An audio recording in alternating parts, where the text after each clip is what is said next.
Millet Marvels, changing the way world eats by Tenali Double Horse.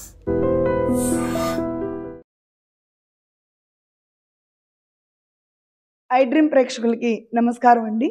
ఈరోజు మనము ఒక ముఖ్యమైన పర్సన్ని మీకు ఇంట్రడ్యూస్ చేస్తున్నానండి. 2 తెలుగు రాష్ట్రాలలో ఆయన ఎన్నో ప్రవచనాలు ఇచ్చున్నారు. ఆధ్యాత్మికంగా ఎన్నో గ్రంథాలు కూడా రచించున్నారండి ఆయన. దీంతో పాటు ఆయన విద్యార్థులకి మోటివేషన్ క్లాసెస్ కూడా చెప్తుంటారంటండి. దాంతోపాటు మనస్తత్వ శాస్త్రాన్ని కూడా ఆయన చదివారండి. దీనికి సంబంధించి ఆయన ఎన్నో గ్రంథాలను కూడా రచించున్నారు. ఆయన పేరే కర్లపూడి కృష్ణయ్య గారండి. నమస్కారం సార్. వినాయక పూజ అంటే అందరూ ఎంతో వైభవంగా జరుపుకుంటామండి. అసలు వినాయకుని గురించి, ఆయన విజయాల గురించి కర్లపూడి కృష్ణ గారిని అడిగి తెలుసుకుందామండి. నమస్కారం అండి. ఈరోజు వినాయక చవితిని అందరం ఎంతో ఆనందంగా జరుపుకుంటున్నాం. ముందుగా వినాయక చవితి శుభాకాంక్షలు. శుక్లాం భరధరం విష్ణుం శశివర్ణం చతుర్భుజం ప్రసన్నవదనం ధ్యాయేత్ సర్వవిఘ్నోపశాంతయే అగజా ఆనన పద్మార్కం గజానన మహర్నిశం అనేకదంతం భక్తానాం ఏకదంతముపాస్మహే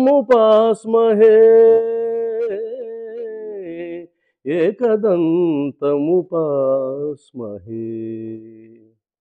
ఈరోజు వినాయక చవితిని అందరూ ఘనంగా జరుపుకోవడంలో ప్రధానంగా వినాయకుడిని పూజించడం, ఆరాధించడం, వైభవంగా శోభాయాత్రలు నిర్వహించడం, నిమజ్జనాలు నిర్వహించడం, అనేక సాంస్కృతిక కార్యక్రమాలు నిర్వహించడం, ఇవన్నీ కూడా అందరూ చేసుకుంటూ ఉంటారు. ఇవన్నీ చేసుకోవాల్సిందే, భక్తి ప్రధానంగా ఇవి సాగుతూ ఉంటాయి. దీనితో పాటుగా వినాయకుని యొక్క జననం మొదలుకొని ఆయన చరిత్రలో నుంచి ఈనాటి తరం వారు నేర్చుకోవాల్సినవి ఏమన్నా ఉన్నాయని పరిశీలించినట్లయితే, అలా పరిశీలించి వినాయకుడు అందించేటువంటి ఆ విజయ సూత్రాలను మన జీవితంలో ఆచరించినట్లయితే నిజంగా వినాయక చవితిని జరుపుకున్నందుకు ఎంతో ఆనందపడతారు భావితరాల వారు. చాలామందికి వినాయకుడి చరిత్ర తెలియకపోవచ్చు ఈనాటి తరం వారికి. ఎందుకంటే ఆ పురాణాలు, ఆ గ్రంథాల పరిచయం కూడా చాలా తక్కువగా ఉంటుంది. కాబట్టి పెద్దలుగా మనం వినాయకుడి నుంచి మనం ఏం నేర్చుకోవాలి, ఆయన ద్వారా ఏం గ్రహించి జీవితంలో ముందుకు వెళ్ళాలి అనేది ప్రధానంగా మనం పరిశీలించినట్లయితే, జీవితంలో కష్టాలు అందరికీ వస్తుంటాయి. ఎవరైతే ఆ కష్టాలను ఎదుర్కొని సహనంతో వాటిని ఎదుర్కొని ముందుకు వెళ్తారో వారు మాత్రమే భవిష్యత్తులో విజయం సాధిస్తారనడానికి వినాయకుడి యొక్క చరిత్ర అద్భుతమైనటువంటి ఉదాహరణ. మీరు గమనిస్తే దేవతామూర్తులలో వినాయకుడు ఎదుర్కొన్నటువంటి కష్టాలు మరెవరూ ఎదుర్కొని ఉండరు. ఎందుకు అంటే చిన్నతనంలోనే తండ్రి చేత సంహరించబడడం అదొక పెద్ద విషాద ఘట్టం కదా ఎవరికైనా. తండ్రి చేత సంహరించబడమే కాకుండా ఆ చిన్నతనంలోనే తన తలకు బదులుగా ఏనుగు యొక్క తలని అమర్చడం, అలా ఏనుగు తలని అమర్చుకున్నందువల్ల ఆ బుజ్జి గణపయ్య ఎన్ని అవమానాలు పాలయ్యి ఉంటాడో, ఎన్ని ఇబ్బందులు పడి ఉంటాడో అసలు ఊహించుకుంటేనే మనకు అవగాహనకు వస్తుంది. మరి అలాంటి విమర్శలను ఎదుర్కొన్నాడు, అన్ని కష్టాలని భరించాడు కాబట్టి ఈరోజు దేవతామూర్తులు అందరిలో కూడా ప్రథమ పూజ్యుడైనాడు. ఈరోజు ఏ కార్యక్రమం చేసినా ఎందుకు గణపయ్యకి ముందుగా మనం పూజ చేస్తామంటే అన్ని కష్టాలు ఎదుర్కొని వచ్చాడు కాబట్టి. జీవితంలో ఎవరైతే కష్టాలు ఎదుర్కోవడానికి సిద్ధపడతారో భవిష్యత్తులో విజయం వరిస్తుందనడానికి వినాయకుని చరిత్ర కన్నా గొప్ప సంఘటన మరొకటి లేదు. అదేవిధంగా వినాయకుని యొక్క జననాన్ని మనం పరిశీలిస్తే అందరికీ తెలిసిన కథే.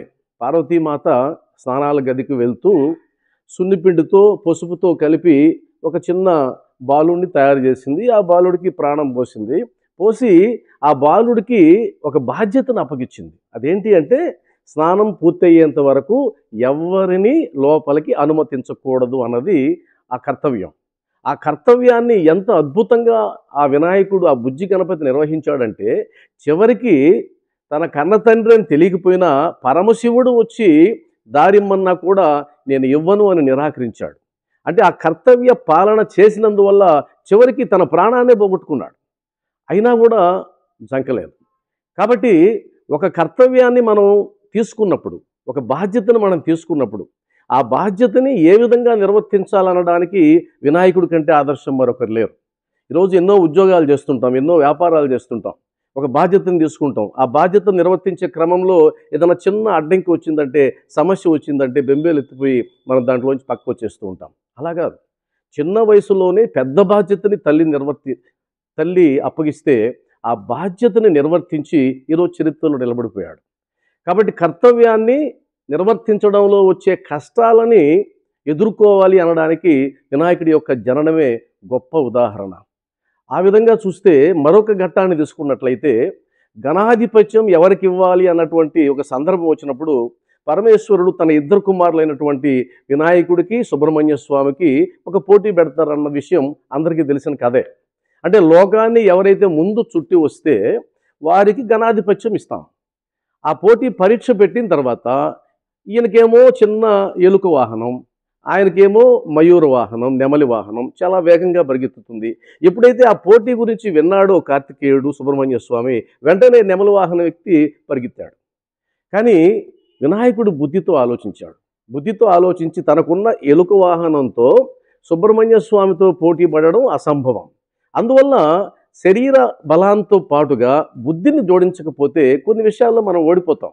అప్పుడేం ఆలోచించాడు, లోకాన్ని చుట్టి రావడం కంటే తన తల్లిదండ్రుల చుట్టూ తిరగడమే భావ్యం అనుకున్నాడు. ఎందుకంటే లోకంలో తల్లిదండ్రుల కన్నా పూజనీయులు ఇంకొకరు లేరు. అందుకనే శాస్త్రం ఏం చెప్తా ఉంది, మాతృదేవోభవ, పితృదేవోభవ, ఆచార్య దేవోభవ, అతిథి దేవోభవ. కాబట్టి శాస్త్రమే తల్లిదండ్రులకి, అమ్మకి మొదటి స్థానం ఇచ్చింది. కాబట్టి తల్లిదండ్రులని విస్మరించి ఈరోజు అనాథాశ్రమాల్లో ఉంచేటువంటి ఆ బిడ్డలకి వినాయక చవితి గొప్ప గుణపాఠం. తల్లిదండ్రులను పూజించకుండా నువ్వు కోట్లు సంపాదించినా ప్రయోజనం లేదు. తల్లిదండ్రులకు పట్టెడు అన్నం పెట్టకుండా నువ్వు ఎన్ని దాన ధర్మాలు చేసినా ప్రయోజనం లేదు. తల్లిదండ్రులను విస్మరించి ఇలాంటి వేడుకలు వైభవంగా జరిపిన ఎలాంటి పుణ్యం నీకు రాదు అని ఆ చరిత్ర చెప్తా ఉంది. కాబట్టి ఒక వ్యక్తి పూజించాల్సిన మొట్టమొదటి వ్యక్తులు ఎవరైనా ఉన్నారంటే కనుక తల్లిదండ్రులే. తల్లిదండ్రులు మించినటువంటి దేవతా స్వరూపాలు కూడా లేరు. కాబట్టి దేవుళ్ళను ఒక తక్కెట్లో పెట్టి, అమ్మని నాన్నని ఒక తక్కెట్లో పెడితే ఎవరి వైపు మనం మొగ్గుతామంటే అమ్మ నాన్న వైపే మొగ్గాలి. ఆ తర్వాతనే దేవుడు. ఈ యొక్క గొప్ప విషయాన్ని వినాయకుడు తెలియజేశాడు. వినాయకుడు సింపుల్గా అమ్మ నాన్న చుట్టూ తిరిగేశాడు. ఆయనేమో కార్తికేయుడేమో నెమలి వాహనం ఎక్కి లోకానంతా చుట్టూ వచ్చేసరికి ఈయన విజేతగా మారాడు. తల్లిదండ్రులను పూజించాడు కాబట్టే, గౌరవించాడు కాబట్టే ఈరోజు అగ్రపూజని ఆయన అందుకుంటూ ఉన్నాడు. కాబట్టి ఆ సందర్భంలో తల్లిదండ్రులు మించినటువంటిది ఇంకొకటి లేదన్న విషయం కూడా మనకు తెలుస్తూ ఉంది. అదేవిధంగా వినాయకుడి యొక్క ఆకారాన్ని మనం పరిశీలిస్తే అదొక విచిత్రమైన ఆకారం, సాధారణంగా అసహజంగా ఉన్నటువంటి ఆకారం. ఆకారం ఎందుకని ఆ విధంగా వినాయకుడి తలతో దర్శనమిచ్చాడు అంటే కథ పక్కకి పెడదాం. ఎందుకంటే బాలుడి యొక్క తలని నరికిన తర్వాత ఉత్తర దిక్కుగా ఉన్నటువంటి ఏ ప్రాణి యొక్క తలనైనా తీసుకురమ్మని చెప్పి పరమశివుడు ఆజ్ఞాపించడం, గనులు వెళ్ళి ఉత్తర దిశగా ఉన్నటువంటి నిద్రిస్తున్నటువంటి ఆ గజరాజు యొక్క తలను నరికి ఆ బాలుడికి అమర్చడం, ఇది పక్కన పెట్టినట్లయితే అలా ఏనుగు తలని పెట్టడంలో ఏదైనా ఔచిత్యం ఉందా ఉంటే అద్భుతమైన విషయాలు నేర్చుకోవచ్చు. ఉదాహరణకి పెద్ద తల ఏం సూచిస్తుందంటే పెద్ద ఆలోచనలు చేయాలి, బిగ్ డ్రీమ్ అంటారు. పెద్ద పెద్ద కళలు కనండి, ఆ కళల్ని సాకారం చేసుకోవడానికి ప్రయత్నించడాన్ని అబ్దుల్ కలాం గారు చెప్పినటువంటి ఆ గొప్ప విషయం ఇక్కడ మనం గుర్తు చేసుకోవచ్చు. అంటే గొప్ప గొప్ప ఆలోచనలు చేయాలి. ఆలోచనలు ఎప్పుడు విస్తృతంగా ఉండాలి, విశాలంగా ఉండాలి. సంకుచితమైనటువంటి ఆలోచనలతో నువ్వు విజయాన్ని సాధించలేవు. కాబట్టి పెద్ద ఆలోచనలు చేయమని చెప్పి ఆ పెద్ద తల సూచిస్తుంది. అదేవిధంగా వినాయకుడికి ఉన్నటువంటి ఆ తీక్షణమైనటువంటి ఆ నేత్రాలు ఏం సూచిస్తున్నాయంటే ఏదైనా ఒక పనిలో విజయం సాధించాలంటే తీక్షణమైనటువంటి ఏకాగ్ర దృష్టి మనకు ఉండాలి. ఆ విధంగా ఒక పని మీద ఫోకస్ పెట్టగలిగితేనే ఏ పనిలోనైనా విజయం సాధించవచ్చు అని ఆ మహానాయకుడు మనకు తన తీక్షణమైనటువంటి నేత్రాల ద్వారా తెలియజేస్తున్నాడు. ఎందుకంటే లోకం విశాలంగా ఉంటుంది, కానీ నీ చూపు మాత్రం దేని మీద ఉండాలి అంటే కనుక నువ్వు ఏ కర్తవ్యాన్ని అయితే ఎత్తుకున్నావో, ఏ బాధ్యతనైతే తీసుకున్నావో, ఏ వృత్తినైతే చేస్తున్నావో దాని మీదనే ఉండాలి. మనకు సూర్యరశ్మి గురించి తెలుసు.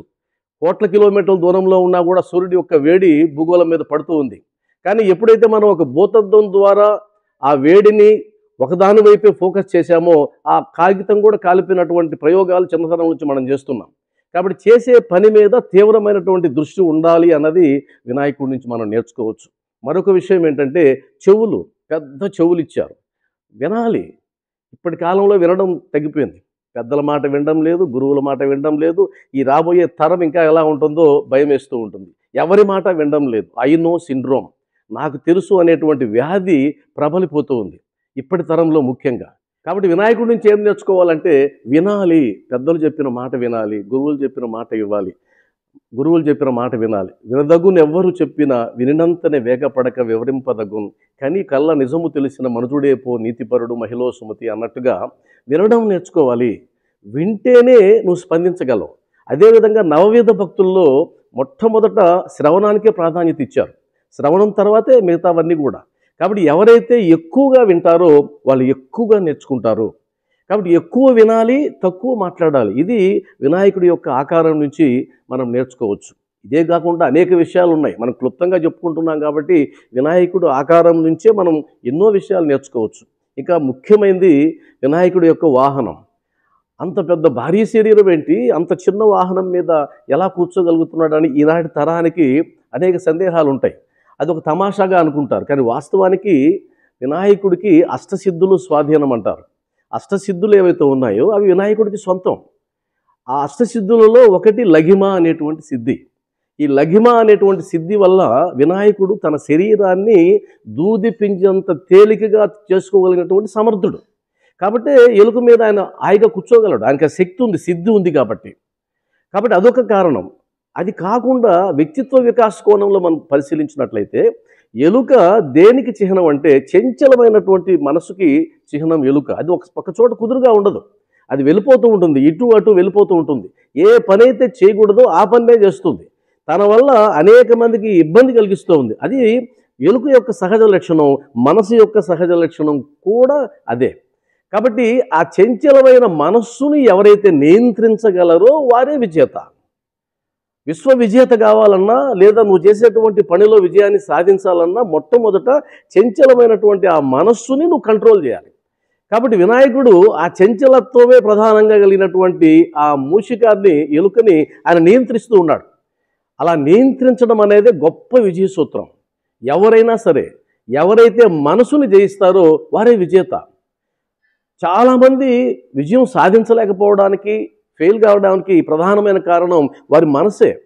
కాబట్టి అంటారు, నీ మనసే నీ శత్రువు, నీ మనసే నీకు మిత్రుడు. మన మనసును మనం కంట్రోల్ చేయడం నేర్చుకుంటే ప్రపంచాన్ని జయించేసినట్టే. ప్రపంచం మన పాదాక్రాంతం అవుతుంది. కాబట్టి చరిత్రలో విజయం సాధించిన వారందరికీ ఉన్నటువంటి గొప్ప గుణం ఏంటంటే వారి మనసు, వారి బుద్ధి వారి నియంత్రణలో ఉంటుంది. కాబట్టి ఎలుకని స్వాధీనం కాబట్టి ఎలుక చంచలత్వానికి నిదర్శనం. ఆ చంచలత్వమైనటువంటి ఆ ఎలుకని నియంత్రణలో ఉంచుకోవడం అంటే చంచలత్వమైనటువంటి మనసును కూడా నియంత్రణలో ఉంచుకోవడం అన్నది. ఈ విధంగా మనం పరిశీలిస్తూ పోతే వినాయక చవితి నాడు కేవలం పూజలు చేయడం, వైభవంగా ఆరాధనోత్సవాలు చేయడంతో పాటుగా మన పిల్లలకి ఈ ప్రాశస్త్యాన్ని చెప్పాలి. ఏ దేవతామూర్తి అయినా సరే తనను నమ్మినటువంటి భక్తులను ఉద్ధరించడానికే వస్తారు భూమి మీదకి. అలా ఉద్ధరించడానికి వచ్చేటప్పుడు వారు చేసేటువంటి బోధనలతో పాటుగా వారి చరిత్ర కూడా మనకు ఎన్నో విషయాలు చెప్తుంది. ముఖ్యంగా వినాయకుడు తన ఆకారం ద్వారా, తన జననం ద్వారా, తన వృత్తాంతం ద్వారా ఇన్ని విషయాల్ని మనకు తెలియజేస్తూ ఉన్నారు. కాబట్టి ఈరోజు ఆనందంగా వినాయక చవితి జరుపుకోవడంతో పాటుగా ఈ విషయాలను కూడా మీరు గ్రహించి మీ పిల్లలకి నేర్పించి రాబోయే తరాలకి వినాయకుడి యొక్క గొప్పతనాన్ని, ఆయన మనకు నేర్పించినటువంటి గొప్ప వ్యక్తిత్వ వికాస సూత్రాలని మీరు మరలా పిల్లలకు చెప్పినట్లయితే కనుక ఆరాధనా భావంతో పాటుగా లాభం పొందేటువంటి అవకాశం కూడా ఉంటుందని తెలియజేస్తున్నాను. నమస్కారం. తవ్వుతున్న శివలింగం సరే, దాన్ని అట్లా కప్పేసేయండి, చూపించదండి. Krishna is there. మూర్తి పూజ కాదు, సాక్షాత్ బ్రజేంద్ర నందన భగవాన్ ఉన్నారు మూర్తిలో. ఏమీ ఆశించకుండా ఆరాధించే వాళ్ళు కూడా ఉన్నారా ప్రభుజీ? నిజమైన భక్తి అంటే మనకు తెలియదు కాబట్టి